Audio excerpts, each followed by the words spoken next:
Welcome back to the podcast. This is part two of our SEC 2022 season breakdown, reviewing how each team went from the beginning of the season, being in the SEC preseason polls, to how they finished out, and just an overview of how the team went. Last time we went over the SEC West, went through every team. We didn't get to squeeze in LSU before the time ran out, so we're going to go ahead and start with them. LSU was picked to finish fifth in the West, ended up finishing first. You go on and you have a 9-4 season. Ended up going to the SEC championship game. You started out the season on the way that you lost to Florida State. That 1-point loss that they had was kind of heartbreaking, but they really turned it around. Was really the surprise team, I think, of, if not the entire conference, definitely in the West. Right. After this offseason, you're bringing back Jalen Daniels is coming back for another season now. You had two losses that were, I guess you could say, blowout losses. You got the A&M loss that you shouldn't have dropped, and then that Florida State loss, you had that game in your hands. You couldn't have dropped that one. In Tennessee, you kind of got hit right in the middle when they really got rolling in the middle of the season. That got them going. What do you think about them?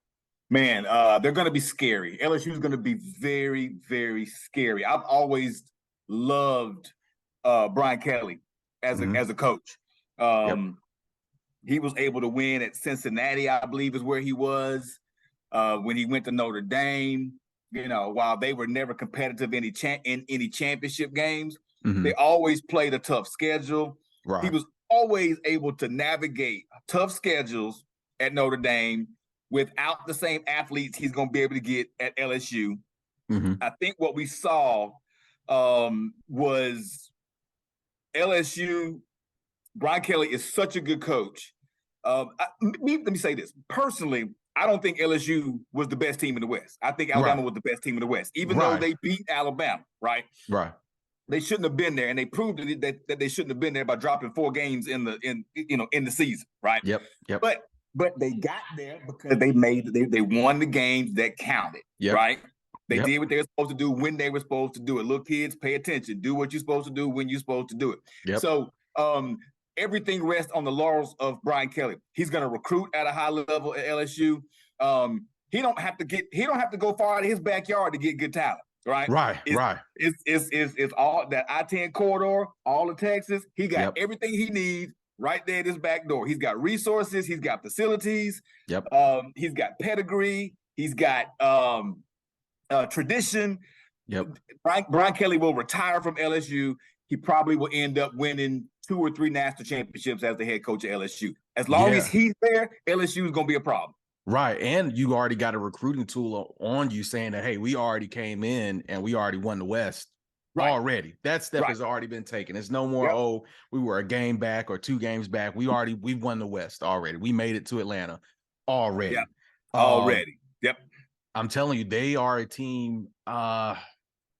I say if he can really get it rolling, if they can capture what they did last season and roll into next season, then I completely agree with you. They can definitely be a scary team going forward. I mean, you look at a lot of their wins, some of these wins, they weren't even close. I mean, you go to the Florida game, you knock off Florida at home, at Florida, you got Ole Miss at home shooting, you got Ole Miss at home. You beat them 45-20.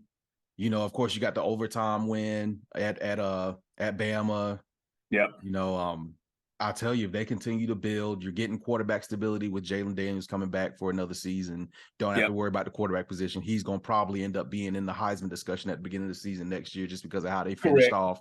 I mean, I'm telling you right now, LSU could be a team to look out for come next season.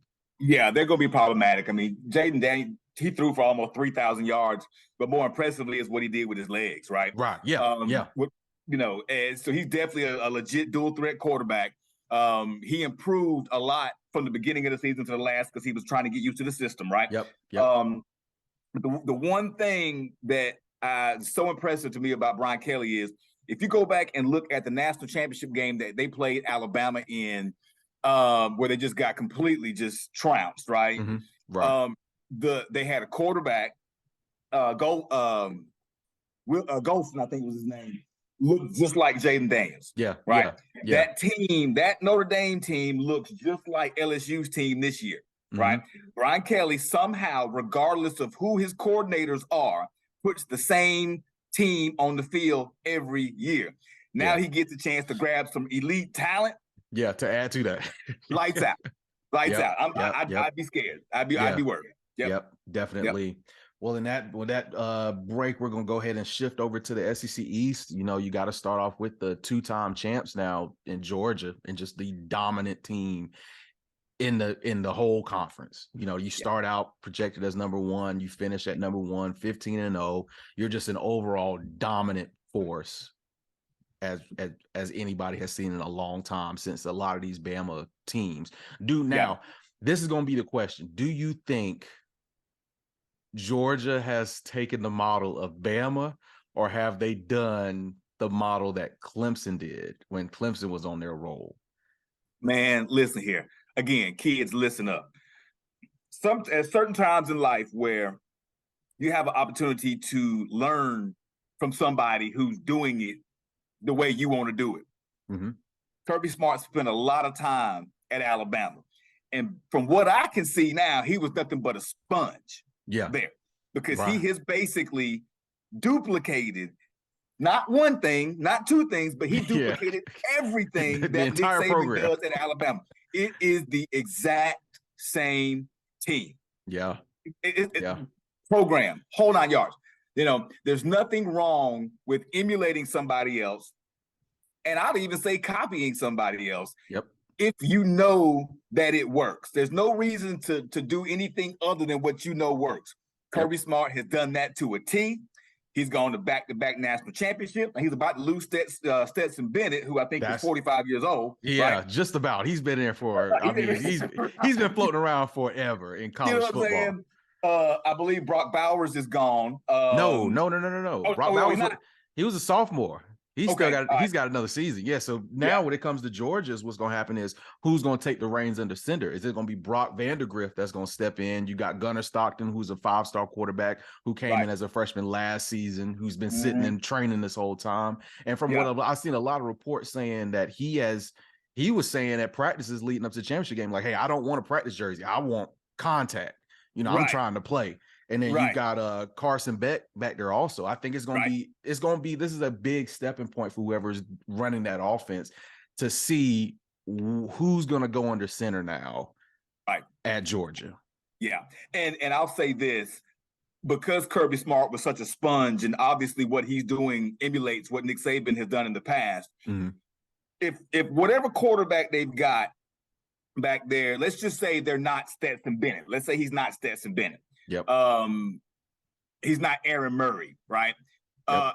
He just needs a game manager, right? And Kirby knows that, because that's what McElroy was, McCarron, right?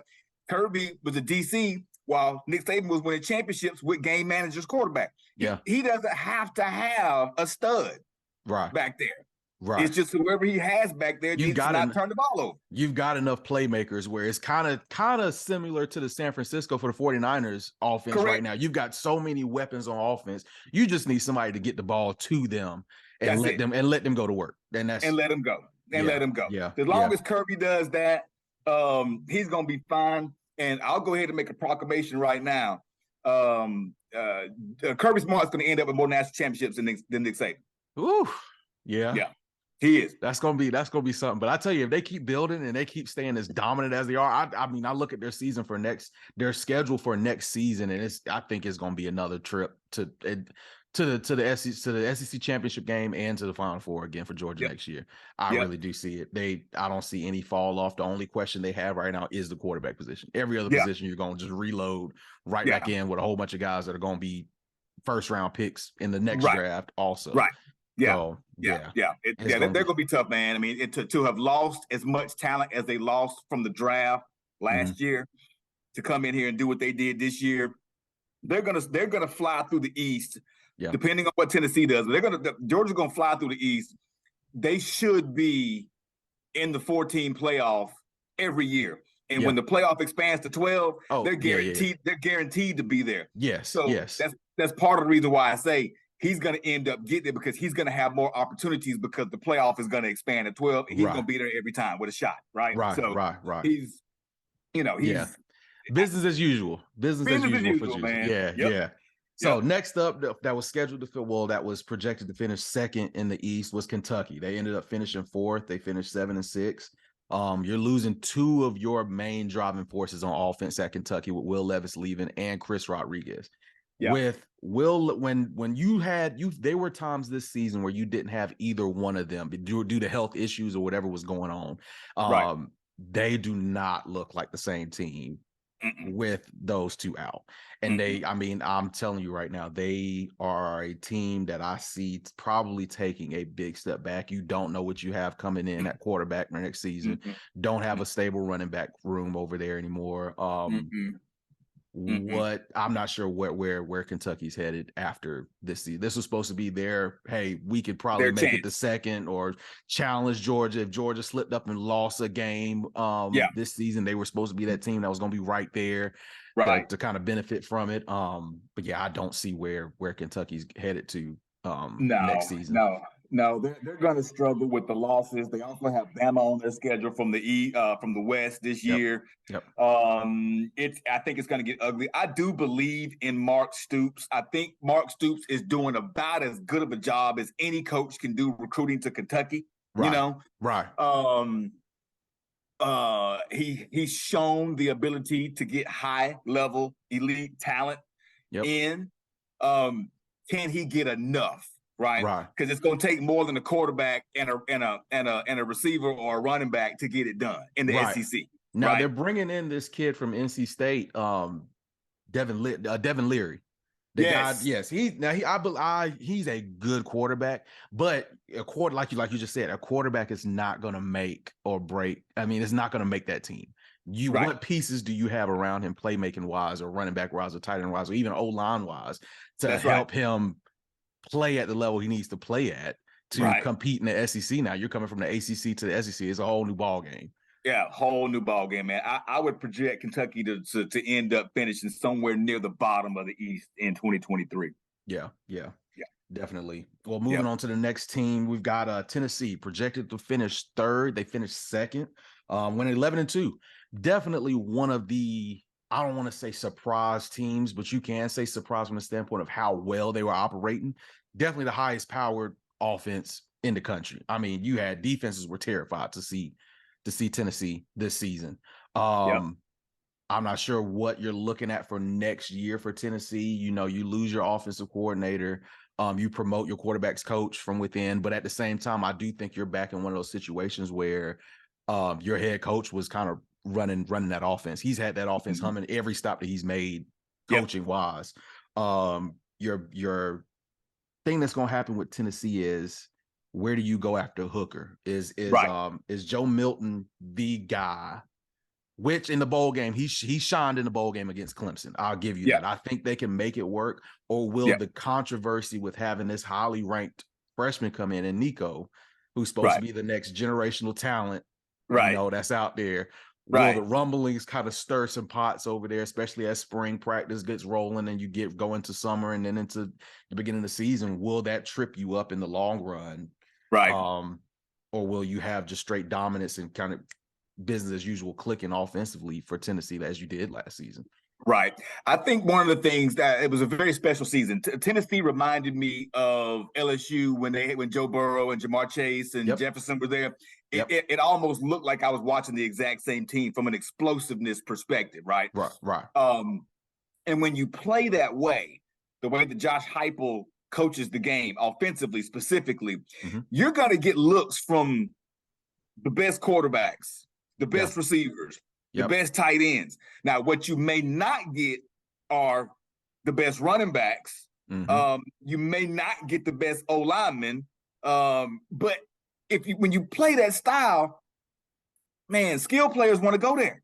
Right? If I was a high school, top-notch high school receiver and Josh Heupel called me and Nick Saban called me, I would have to think about it. But based on what I saw last season. Right. Every one of those receivers were putting up numbers. It wasn't just one guy. It wasn't just one guy. I mean, the Hyde kid was off the charts, but there were others, and you could see it. It was in the LSU game. They lined up 5 wide, right? Shotgun. When the ball was snapped, I can't remember who the receiver on the outside was. When he took off, when he left the field of view of the television, I said, Hooker's about to throw the ball as far as he can to that dude. And he did, and the dude caught the ball like 10 yards behind the DB. How do you let that happen? Right. You know what I'm saying? Yep. But it's just, they lined up. It's the offensive scheme that Josh Heupel runs is very attractive. Yep. It throws defenses off. I mean, because as DBs, you're taught a certain way, and then they're going to the point where they're at the boundaries on each side. They're not even close to the O-line. They're as far out as you can go and running these routes and these quick routes. And as these receivers are as speedy as they are, you got so much you have to process and look at that it's just, hey, it's crazy to watch. And it's going to be real interesting to see how they bounce back and try to get that rolling again next season. I think what happened toward the end of the season, of course, Hooker got injured, but Alabama, when they played Alabama, they got out to that lead. Alabama did make adjustments. They did adjust. Right. And I think that every other team that played Tennessee after the Bama game, Bama in the second half gave them a little bit of a blueprint on how to maybe slow them down just a little bit. Right. But when Tennessee comes out and hits you in the mouth like they did most everybody that they played, man, look, they're going to continue to recruit at a high clip. As long as they got a quarterback that can move and throw. Yeah. Man, now this is what I saw with Tennessee in regards to their defense. I think that was the weak point of them last season. You just got to not be scared of the offense. You can score with them. You go all the way to the Florida game. Florida scored. Florida put 33 on them. They did. You go to Bama. Bama put 49. Then you go down to Missouri, put 24. The offense will pull away, but their corners weren't the best. If you could take your chances, and as a South Carolina fan, was our game plan going into that game when we played them that night. Hey, we know you're going to try to score. Cool. Go all day, but we're not going to sit here and try to hold the ball and run, not play our strengths. We got receivers that we felt like were better than your corners. We're going to take our shots. And as soon as they started seeing that, okay, they're scoring with us, then the offense, you started seeing the cheeks where the throws weren't always right on target. You're overthrowing some guys. He starts getting into more of a mental game with them. And I think that's what's going to be the big key to see, hey, do they shore up that back end on the defense in that secondary? Right. Yeah, that's right. But their depth, as long as Josh Heupel is there, Tennessee is going to be good. The only problem is they're on the side of the bracket with Georgia, man. It's almost like, you go into basketball, the NBA, there were some really good teams that played against the Bulls, right? Yeah. They would have won championships if they weren't playing the Bulls. You know what I'm saying? Yeah. That's what it's going to look like here in the SEC East. You're going to have some really good teams, but the problem is you got Georgia. Yep. It's almost like every team that's below Georgia, you're fighting for second place. You're basically fighting. That's what you're doing. And you're just praying that, hey, will Georgia drop a game that they're not supposed to to lose? Like just a random game, get caught off guard. Can we slip in front of them by them losing a game? That's right. And that's what it comes down to. Yeah. But moving on, team that was supposed to finish 4th was Florida. They ended up finishing 5th, finishing with 6-7 record. Florida looks like a mess right now. Recruiting wise, I'm telling you, I cannot picture what's going on over there. You've got this kid, Rashada, who's already requested that he wants to release from his letter of intent. And looking at them from last year, Florida went as far as Anthony Richardson took you. Right. He was the offense, as big and physical as he was running, he made some good throws, but without him there now, they brought in the kid from Wisconsin. I don't know what's going on with Florida at all. Right. No, they're a complete dumpster fire right now. They've got a young coach. I wasn't really able to get a bead on how good of a coach Billy Napier really is right? Because of the fact that it was like a dumpster fire. Yeah. It looked real good against Tennessee, right? Yep. It looked real bad in other places, and it looked even worse in the bowl game, man. Like, yeah. Oh my goodness, the kids look like they didn't even want to play. Yep. I think we lost them for a second. Good. Yeah. There we go. Yep. You would think that. I mean, it's Florida, for crying out loud. Yeah. It's not like they hadn't won national championships. It's not like they don't have tradition, right? It's not like they're not in Florida, where half of the best players in the United States of America reside, right? Miami is down.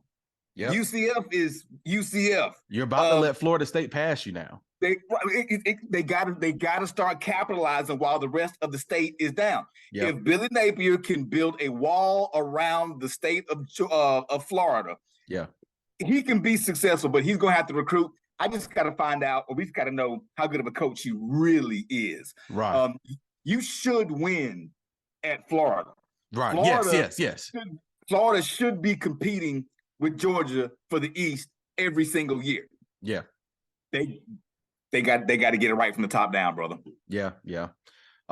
Next team up, we've got my team, South Carolina, projected to finish 5th. We ended up finishing 3rd with an 8-5 season in year 2 under Shane Beamer. Had a lot going on at South Carolina. Of course, now you're getting Spencer Rattler and Juice Wells back for another season, which will be huge for this program. Absolutely huge, having stability going from one year to the next. First time finishing ranked since 2013, when you finished 4th in the country. But what the main problem I saw with South Carolina was the offense coordinator.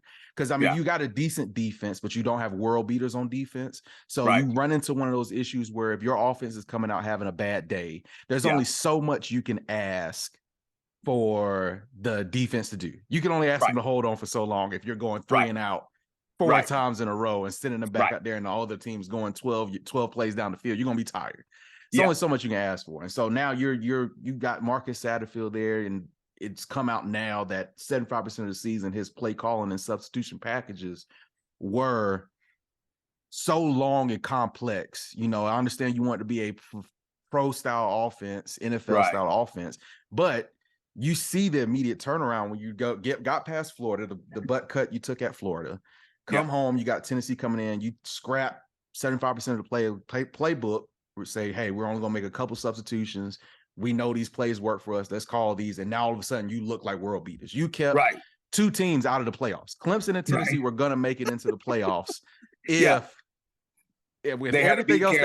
everything would have happened the same way it happened. Tennessee and Clemson were going to be in the playoffs when it was all said and done. And you end up knocking those 2 teams off.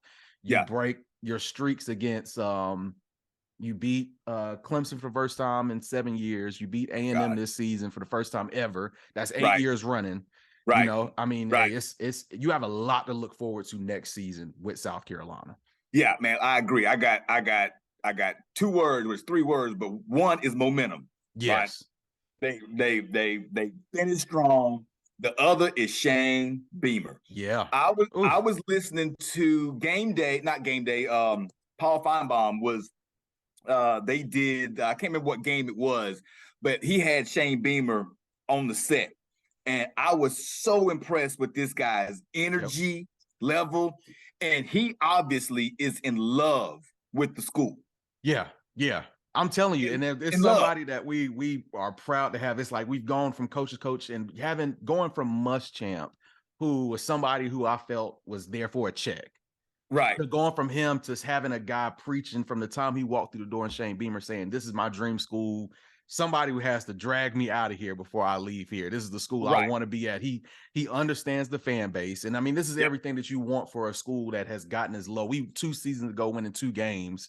Right. Go last season, win 7 games with a bowl game. This year we win 8. We lost our bowl game against Notre Dame. But what turned around at the end and what I thought there was a lot of blowback from South Carolina fans this season because in our losses, we looked like we just did not show up to the stadium. We were better off just staying at the hotel. Right. Don't even play the game. It looked like that for a lot of games. The Missouri game, like you just did not want to play. Georgia, of course, is Georgia. You're going to lose that game anyway. You know, you chalked it up as a loss heading into it. But what changed for me was in the bowl game against Notre Dame. You come out to a strong lead. In previous South Carolina teams I have seen where, hey, if a team catches up and takes the lead, the team will quit. Right. This team, you didn't see any quit. You fought to the end. You had a chance to win it in the game. And I think that's all South Carolina fans were wanting to see is, can't show me that you want to fight, that you're willing to fight. Show me some competitive nature for the entire 60 minutes of the game. We'll take a couple of losses. That's my I understand we're not world beaters yet. We're rebuilding, but hey, just show me some fight. Yep. And man, as long as Shane Beamer is there, with the energy, compassion, passion that he brings to the table, he's going to have that team ready to play every week. And again, like you said, you got Tennessee and Georgia that you got to deal with. Mm-hmm. But there gonna be some times where Carolina, they gonna take one of them games. We're talking about Georgia. Or it's like, hey, are they going to slip up and lose a game? It'll be somebody like Carolina on the right. It'll be a night game in Williams-Brice Stadium. That place going to be wild. Georgia will come in thinking they're going to just beat them up. Same thing that happened with Tennessee last year. Walked into a night game in Willie B is never something you want to just imagine, oh, this is going to be a win. So that's right. You never know what you're walking into with that.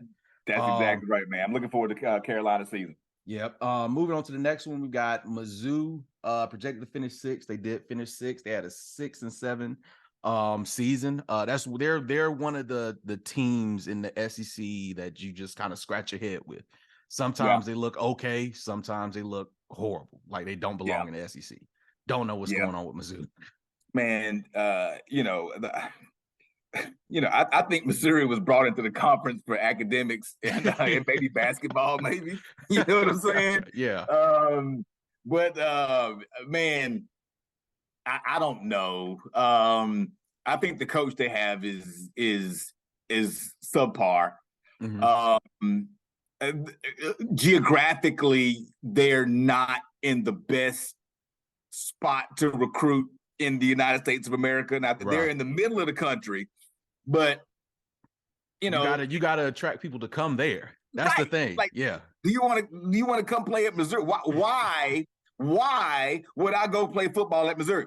The kid that goes to Missouri to play football is that 3-star kid that's pretty good, that didn't get offers from any other SEC programs. He got offers from like UCF or whatever. Yep. And when he got an offer from Missouri to play in the SEC, he said yes. Yeah. That's got to change somehow. Either that or they were a player at a SEC school that didn't get their starting opportunity, ended up falling low on the depth chart and said, hey, I'm about to transfer out. And hey, there's another school over here I know I can go over here and play at. Right. Yeah, that Missouri, they're going to have to figure out some kind of way to attract, and it's not going to be a young up-and-coming coach. They need to get somebody that is proven that they can recruit. Yep. Because that's where it's going to start with them. They're going to finish 6th in the West and in the East every year, only because Vanderbilt's not going to be any better. Right. You know, that the bottom 2, that's what it's going to be. They need to solve their coaching problem. I do think they've got some nice things going with facilities, though. Mm-hmm. I think there is a plan on the table to enclose that end zone that's just grass. I think. Right. Yep. Facilities are going to also help that out. So as long as the administration is behind the football team, that'll be another key piece to attracting the coach that you need for one. But then attracting the recruits when they come to visit. Right. Yeah. Sounds about right. All right. And lastly, you got Vandy predicted to finish 7th, and they did finish 7th. You had a 5-7 year. They got two good wins, I'd say. You could beat a Kentucky team and you beat Florida at the end of the year. Yeah. Man, it's Vandy, man. You know, they the one thing I'll say about Vanderbilt, James Franklin proved that you can win there. Yeah. Right. Yes. It is possible. I thought it was impossible before James Franklin got there. Right. That just goes to show you what a good head coach can do. Yep. You know. Yep.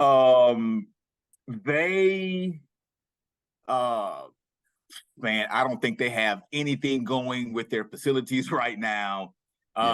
I don't think they finished in the top 50 in recruiting. The school seems like they're just okay with all of this. Yeah. And as long as the administration is just okay with Vanderbilt just collecting big checks at the end of the year because they're a part of the SEC, yeah, they're never going to be anybody that makes any noise, right? So it's got to change from the top in Nashville, Yeah. in my opinion. Definitely hear that. Definitely hear that.